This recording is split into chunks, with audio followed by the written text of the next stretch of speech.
Selamat datang di channel Simar Imam. Sembari mendengarkan tinggalkan like dan komentarnya bosku. Jangan lupa pasang headset kalian. Siapkan kopi dan camilan. Lupakan pahitnya kehidupan. Mari kita dengarkan sambil rebahan. Bab 543. Tuan Ye, orang yang berdiri di tengah adalah Saudara Chong.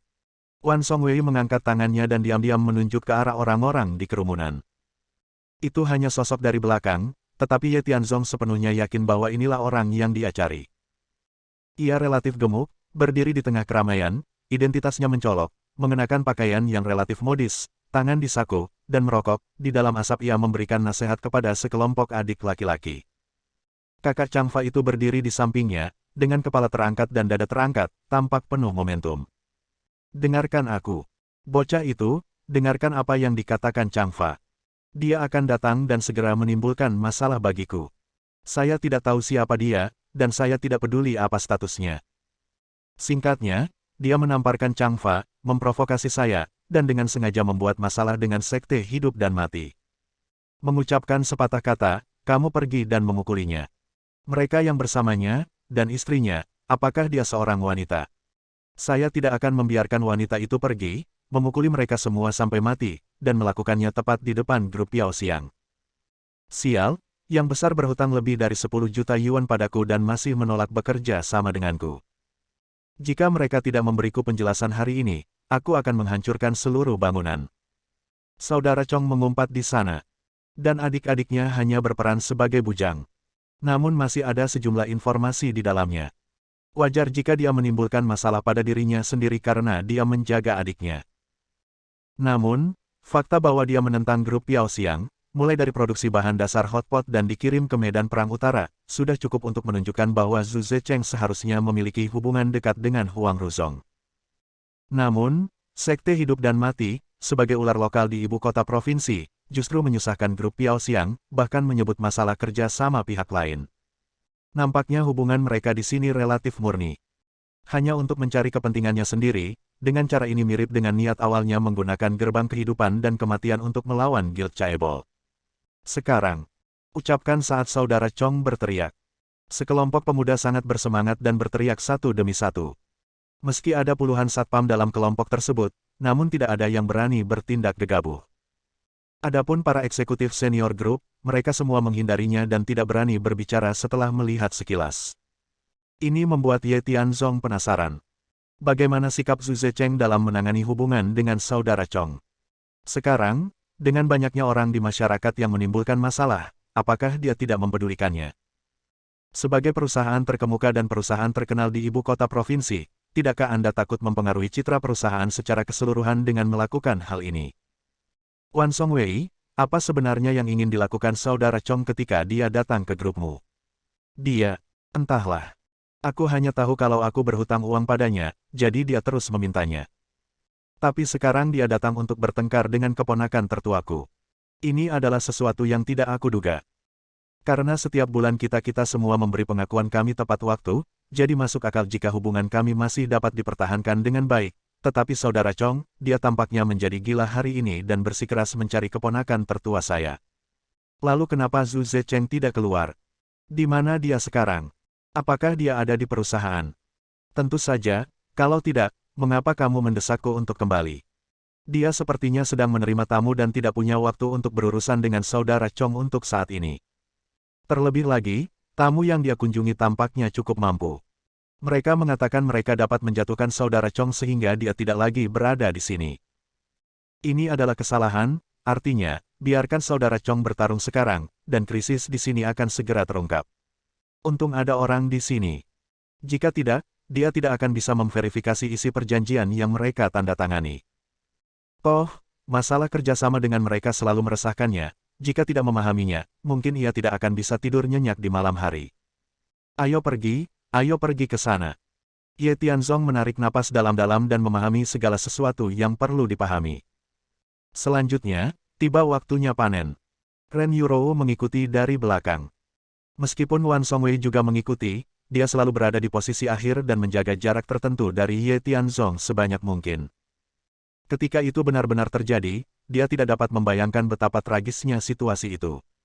Saudara Chong, orang itu ada di sini. Dan istrinya. Kakak Changfa itu menoleh dengan santai dan melihat Ye Tianzong dan istrinya berjalan ke arah mereka. Dia tiba-tiba menjadi marah, dan tanpa penjelasan apapun, dia segera datang ke sisi Brother Chong dan membisikkan pengingat. Ketika diperhatikan, Ren Yurou merasa sangat tidak wajar sepanjang perjalanan. Jantung Wan Songwei langsung jatuh ke tenggorokannya, bahkan dia tidak berani bernapas berat. Mendengar perkataan saudara Changfa, saudara Chong tanpa sadar menoleh. Anak laki-laki lain, terutama yang pernah dipukuli sebelumnya, percaya diri karena saudara Chong ada di sini dan ada seseorang yang mendukung mereka. Ketika mereka melihat Ye Tianzong berjalan ke arahnya dengan senyuman di wajahnya, mereka langsung marah dan keluar suara makian satu demi satu. Sial, anak ini sangat berbakat, dia benar-benar berani datang. Aku tidak sabar menunggu lama. Jika aku tidak membunuhnya kali ini, aku akan memanggilnya ayah. Saudara Chong, katakan padaku, apa yang kalian lakukan? Kami semua mendengarkanmu. Dan wanita jalang Wan Songwei itu, yang satu grup dengannya, sama buruknya dengan Su Zecheng. Adik-adiknya bersiap-siap dan bersemangat untuk mencoba. Tetapi, ketika dia berbalik dan melihat bahwa yang disebut bocah nakal yang tidak tahu apa-apa tentang langit dan bumi adalah Ye Tianzong, dia langsung tercengang. Changfa berkata pada dirinya sendiri sebelumnya untuk mempersiapkan diri secara mental dan seterusnya, dia mengira itu adalah hal yang buta, tapi sekarang sepertinya dia melakukan kesalahan. Wajah yang semula mendominasi langsung tertunduk. Aku merasa jantungku berdarah. Apa yang terjadi? Orang yang kutemui adalah dia. Bagaimana dengan saudara Chong, haruskah kita segera memulainya? Saudara, kita tidak bisa menunggu lama-lama. Kakak Changfa siap untuk pergi, tetapi sebelum dia selesai berbicara dengan penuh semangat, saudara serangga itu tiba-tiba menatapnya dengan dingin. Tepat ketika dia tidak tahu harus berbuat apa, Ye Tianzong dan 3 orang sudah berjalan mendekat. Ren Yurou berdiri di dekatnya. Wan Songwei menunduk. Penonton lainnya, melihat konfrontasi di sini, semuanya mengobrol dan berbicara dengan suara pelan. Saudara Chong awalnya datang untuk menimbulkan masalah bagi kelompok tersebut, tetapi sekarang tampaknya dia yang menimbulkan masalah. Tentu saja, tidak peduli siapa orangnya atau apa latar belakangnya, di hadapan saudara Chong, hanya ada satu cara untuk mati kecuali menyerah. Itu selalu merupakan hal yang baik untuk memiliki seseorang yang datang untuk membantu berbagi tekanan. Dasar bocah, beraninya kamu datang. Sial, lihat aku hari ini. Ledakan. Tapi orang yang mengambil tindakan bukanlah Ye Tianzong, tapi saudara Chong. Tanpa penjelasan apapun, dia menamparkan wajah saudara Changfa itu dengan keras. Sejujurnya, Changfa adalah tangan kanannya, dia membantu dalam banyak hal, bisa dikatakan dia bukan saudara, tapi dia lebih baik dari saudara. Namun, orang yang dia hadapi sekarang adalah bosnya sendiri. Ketika dia mendengar dia memarahinya seperti ini, saudara Chong merasa hatinya berdarah. Saudaraku, tidak baik bagimu main-main dengan seseorang, jadi kamu main-main dengannya. Apalagi jika kamu masih berani memarahinya begitu saja, yang mencari kematian bukanlah dia, melainkan kamu. Saudara Chong, kamu. Tindakan tiba-tiba saudara Chong benar-benar tidak terduga oleh saudara Changfa, dan dia memandangnya dengan ekspresi bingung di wajahnya. Anak laki-laki lain semuanya bingung dan tampak muram, tidak mengerti apa yang dia maksud. Tuan Ye, apa yang terjadi? Wan Songwei sudah bersiap menghadapinya, entah dia akan dipukuli atau dimarahi, singkatnya dia tidak akan mendapatkan hasil yang baik. Ren Yurou pernah berurusan dengan saudara Chong sebelumnya, dan sekarang dia melihat situasi ini, masuk akal dengan metode Ye Tianzong. Dia tidak terlalu khawatir, tapi berdiri diam dan memperhatikan. Biarkan saja saudara Chong berbicara. Tidak ada yang ingin saya katakan. Perilaku saudara Chong sesuai dengan ekspektasi Ye Tianzong. Faktanya, dia sudah mempersiapkan diri dengan baik. Keterlambatan untuk bisa menghubunginya membuat Ye Tianzong ragu. Jika anak ini benar-benar melupakan dirinya sendiri, atau tidak menganggapnya serius, cabut saja dia. Dia sekarang memilih untuk berurusan dengan adiknya daripada menantang dirinya sendiri, sepertinya dia terlalu khawatir. Namun belum ada tanggapan, ini pertanyaan dan harus saya tanyakan nanti. Jika dia tidak memberitahunya bahwa dia jelek, dia tidak akan pernah melepaskannya. Apakah kamu bodoh atau idiot? Tuan Ye Tianzong ini adalah kakak tertua saya. Beraninya Anda menantang kakak tertua saya. Apakah Anda yakin saya akan membunuh Anda sekarang? Saudara Chong keluar. Dia meraung begitu keras sehingga semua orang terdiam. Kakak laki-laki tertua saudara Chong. Bukankah dia seharusnya menjadi penguasa gerbang kehidupan dan kematian? Apakah orang ini pemilik sekte? Menurut legenda, bukankah dia sudah tua? Bab 544. Kata-kata saudara Chong mengejutkan semua orang. Ye Tianzong merasakan hal yang sama tentang hal ini, dan dia berpikir bahwa anak ini tahu yang sebenarnya. Namun, jika masalah ini ditangani dengan benar, dia tidak akan melanjutkannya. Namun, dia tidak menghubungi atau bahkan melapor ke dalam. Dari sekte hidup dan mati selama seminggu. Dia harus bertanggung jawab sampai akhir. Ya, Tuan Ye. Apakah saya mendengar Anda dengan benar? Anda adalah pemimpin sekte dari sekte hidup dan mati. Tapi, saya pernah bertemu dengan pemimpin sekte mereka sebelumnya. Setelah sesuatu terjadi terakhir kali, konferensi pers diadakan secara khusus. Mungkinkah itu? Wan Songwei di sampingnya sangat ketakutan hingga dia buang air kecil. Bahkan ada pula yang bergembira. Meski dia masih belum tahu apa yang sebenarnya terjadi di sini. Namun, bahkan orang bodoh pun dapat melihat bahwa keseimbangan kemenangan kini condong ke arahnya. Dan yang paling perlu dia lakukan sekarang adalah memeluk erat paha orang lain, selama dia memastikan tidak akan menimbulkan masalah baginya, maka dia bisa merasa bangga dan bangga dengan Brother Chong. Sejujurnya, tidak peduli berapa banyak hubungan asmara yang dia jalani selama bertahun-tahun, hutang judi sepertinya tidak pernah begitu merepotkan. Sejak saya meminjam uang dari pihak lain tersebut seolah dihantui dan tidak pernah berani menantangnya. Apalagi hampir setara dengan kemanapun dia pergi, mereka mengikutinya. Karena saudara Chong tidak mengizinkannya pergi, dan bahkan berkali-kali membuat masalah dengan grup Piao Xiang, keponakan tertuanya memiliki pendapat yang kuat tentang dia, dan perjalanan untuk menandatangani perjanjian ini sebenarnya merupakan ujian baginya. Jika saya tidak bisa menangani masalah ini dengan baik, saya khawatir saya tidak punya pilihan selain pensiun dan kembali ke rumah. Dia baru berusia 40-an atau 50-an, dan dia masih memiliki banyak waktu yang tidak disia-siakannya. Dia belum menikmati kemuliaan dan kekayaan, dan dia tidak ingin membiarkan semuanya hilang begitu saja. Aku bukan masternya.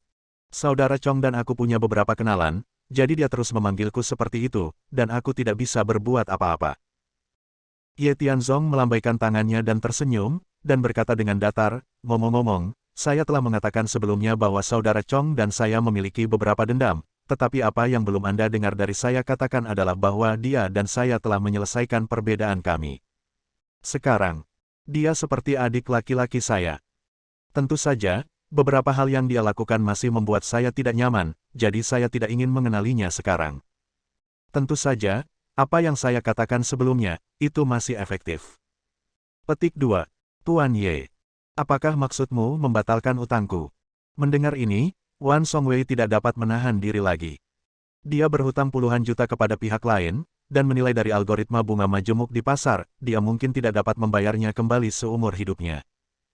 Keponakan tertua pun berkali-kali membantu memediasi masalah ini, bahkan menggunakan berbagai koneksinya, namun pada akhirnya tidak ada hasil. Tampaknya sekte hidup dan mati berharap untuk mendapatkan grup Piao Xiang, tetapi sebagai imbalan atas grup tersebut dan hutang perjudiannya sendiri, dia tidak memiliki wajah sebesar itu. Tapi sekarang, ucapan santai Ye Tianzong dianggap sebagai lelucon pada saat itu, tetapi seiring berjalannya waktu, tampaknya hal itu benar-benar mungkin terjadi. Jika memang demikian, bukankah lebih baik saya tidak mengikuti keponakan tertua saya dan meninggalkan sisi gelap demi sisi terang?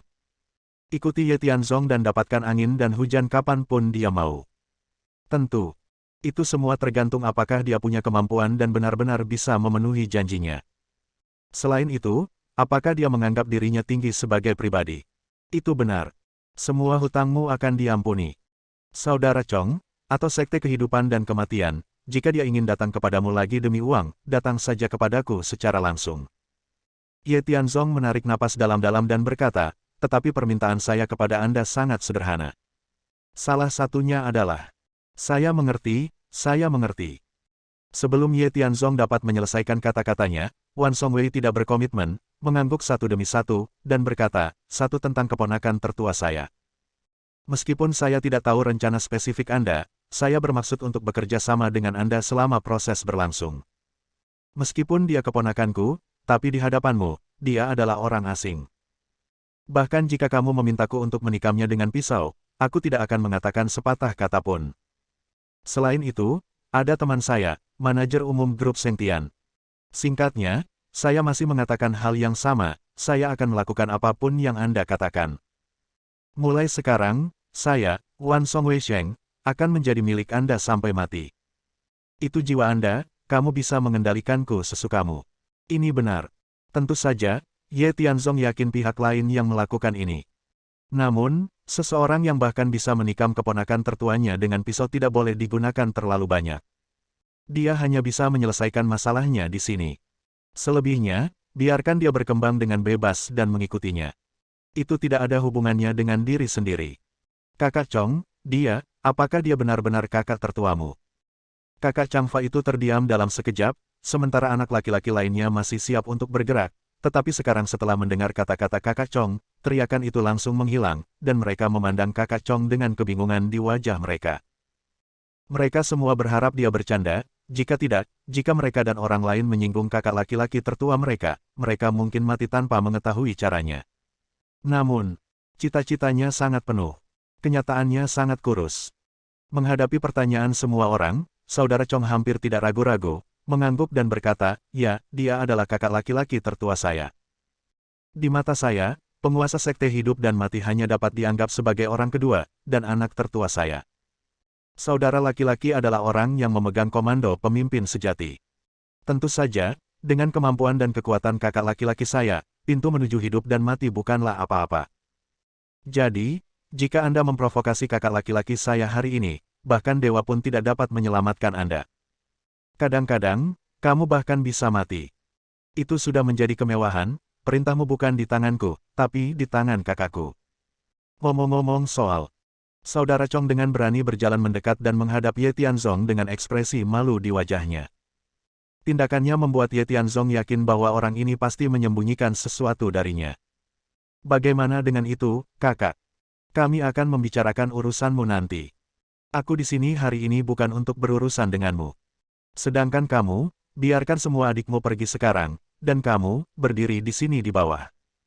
Ingat, matahari paling terang. Jika kamu berani bergerak, aku akan putus denganmu. Apakah kamu mengerti? Mendengar kata-kata Ye Tianzong, Saudara Chong merasa sedih dan penuh keluhan pada saat yang bersamaan. Namun, dia adalah orang yang cerdas, dan dia dapat melihat bahwa dia bisa datang ke sini bersama Wan Songwei, bagaimanapun juga, untuk grup Piao Xiang. Namun, Yan Ke menyadari ambisi Hong Hu. Sejak dia mengucapkan selamat tinggal padanya di restoran hotpot Lin Zhengzong terakhir kali, dia tahu di dalam hatinya bahwa dia bukan tandingannya. Dia bahkan tidak memenuhi syarat untuk membawa sepatunya. Selama dia mau, dia bisa melakukannya kapan saja, bahkan bunuh diri. Bagaimanapun, perintahnya, dari pihaknya, adalah dekret kekaisaran, jadi Anda harus mematuhinya. Apa yang masih kalian lakukan? Kenapa kamu tidak cepat berterima kasih pada saudaraku?